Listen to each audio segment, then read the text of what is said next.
Okay, I've taken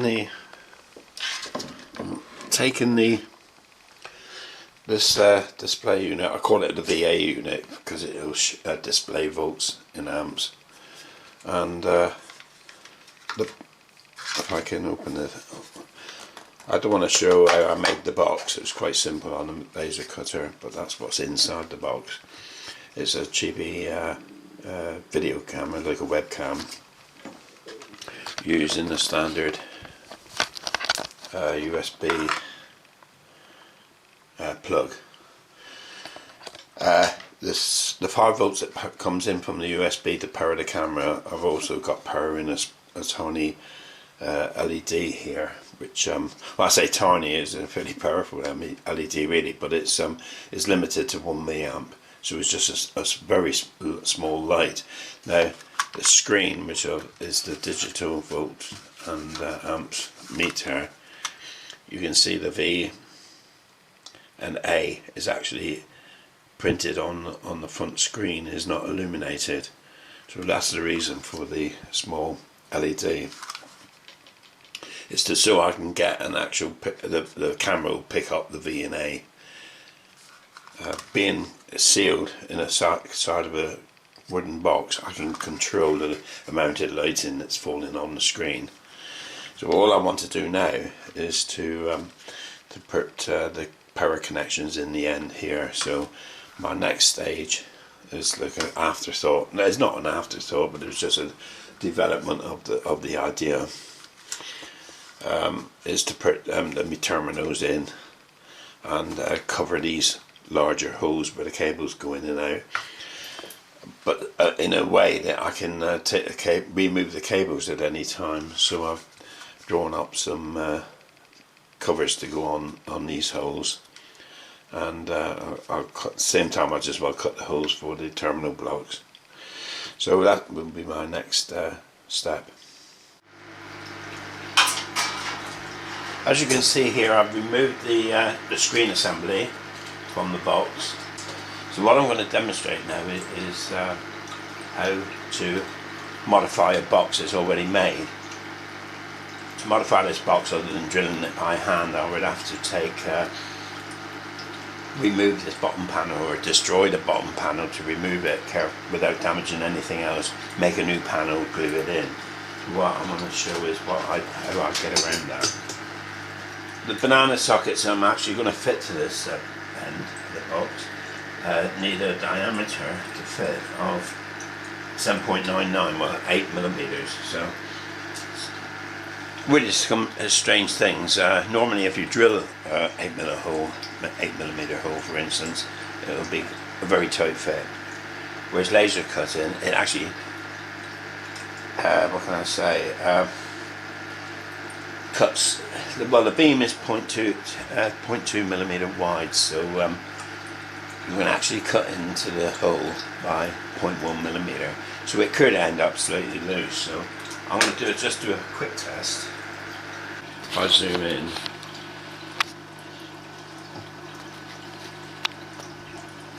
and first of all I'll just check the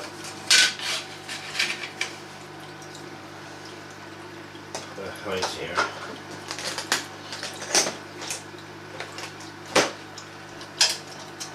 This is I cut this out just to check my height of the nozzle above the different thicknesses of ply. I'm altering the table now. That's a 20 millimeter gap.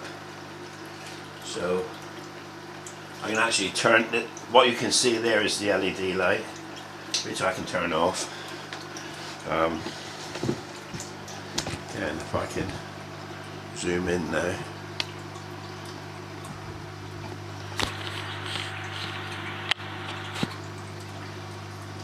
and I will start the ball rolling.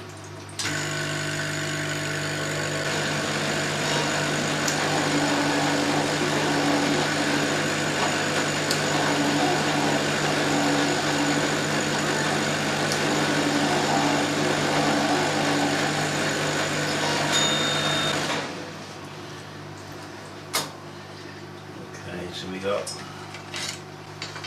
Now I can move on now. I'm happy with the 8mm hole. So my next problem is I need to know the dead center of this end piece.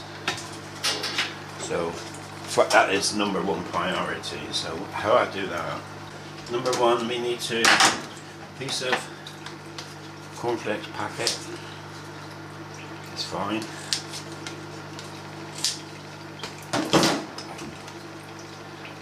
Take that onto the box so that it can't move.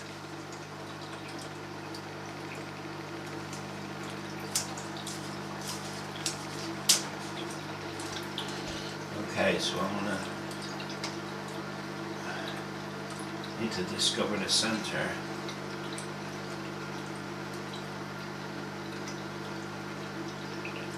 Box. That.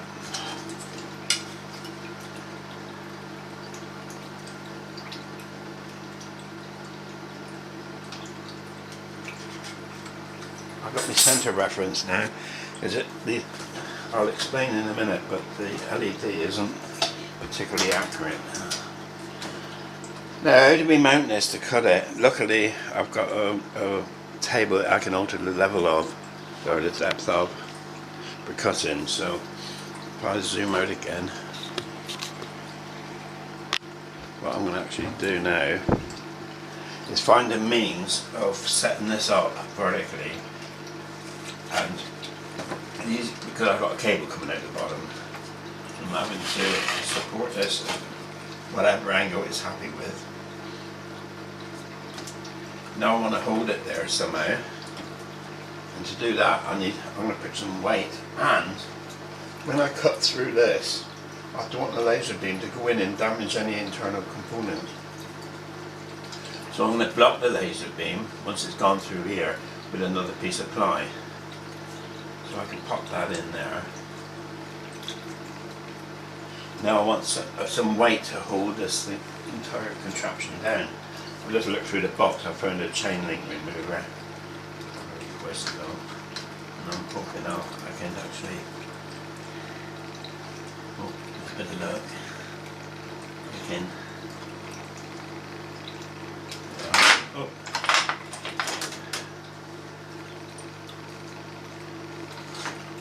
keep at it until I've got it right. Obviously it's got to be square to the cutting table. You can use your eyesight to line it up with the far sort of edge of the table. So you get it pretty accurately, or you can use squares or whatever you want to use.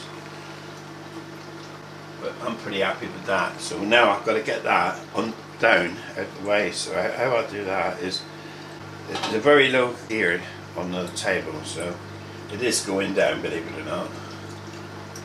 It's just going to take a while to get there.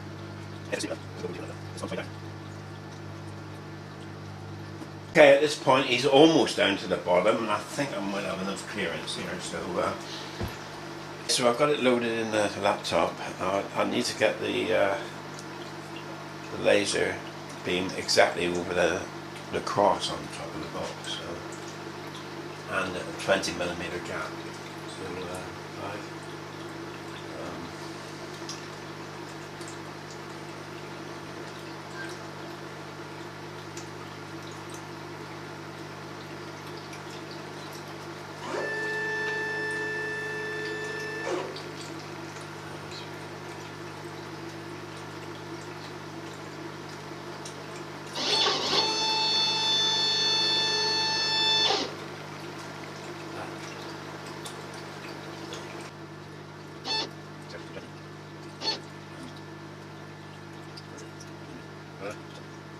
okay, so from this point on, I'll use the LED. I've got we're going to I need to move it quite fast, so I'm using 178 and 275, 275, and the one another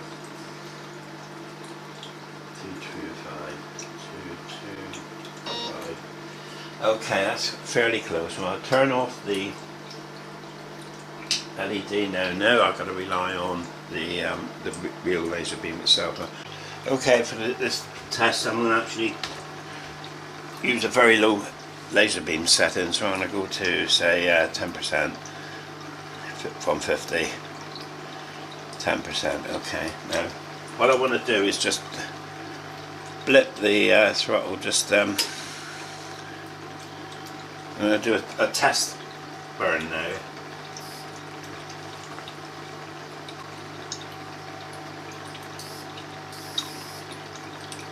Okay, I don't know if you can see that, but it's I would say 2 millimeters, 3 millimeters back.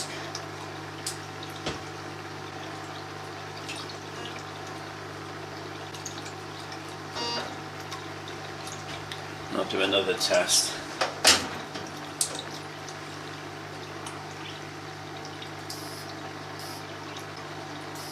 Well, the axe is pretty good now. I'm more or less spot on. Everything is set up. I've got each square, I've got the right gap, the right focus height. Everything is done now.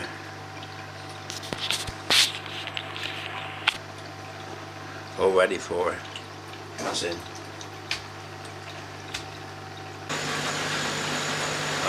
50%. Here we go. It should cut through the lot.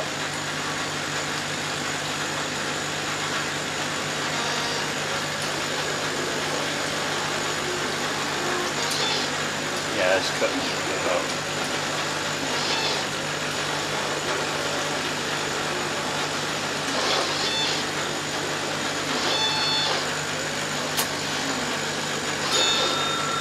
Okay.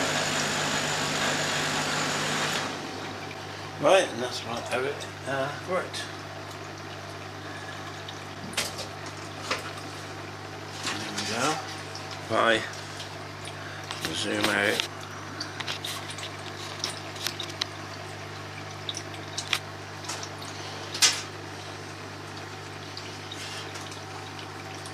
You see, the laser doesn't apply any side pressure on the wood. It cuts it without, so it can be delicately balanced and it will still cut fine. Okay, everything's back together again. Oh sorry, the table is back up to normal height. I've refocused it. Right, I'm going to do the two covers now. So everything's set up. Laser's on. Oh no, I'll turn the laser off and do a test. Preview actually shows you the outline where we're going, and of course that would, you can see there it will fit in within that word, so that's no problem. So we'll turn that one off again. Okay, so we turn the laser on, 50%, right height, pump, air pump.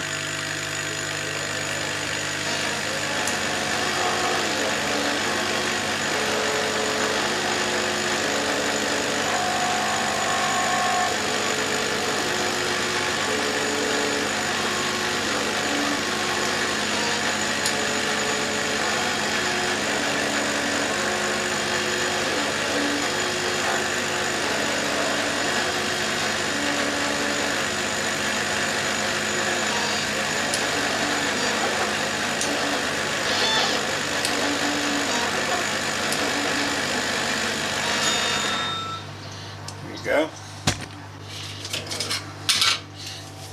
Okay, this is the completed circuit in the box. It got a bit hectic up this end, but it turned out okay. So we got the two cables coming in, the green and yellow, which is like negative and yellow positive. The colour denoting is a little bit different than the normal power supply. So from a power supply, if I supply, in fact, let's get this, do the camera side. That needs a 5-volt supply, so if I plug that into the laptop, you see I've got a small light, as I said, illuminating the screen, and it's supplying voltage, it's supplying voltage to the screen for the screen electronics, and the little LED lights up the V and A, which isn't illuminated on the screen when it's in a sealed box and closed in. So the next thing is to supply it. Let's just say if I supply it with, I can see 3 volts with let's say, well, 400 milliamps. Okay, turn it on. Right, 3 volts, 400 milliamps.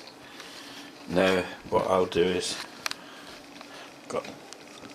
this would be the probes to probe whatever that I want to see what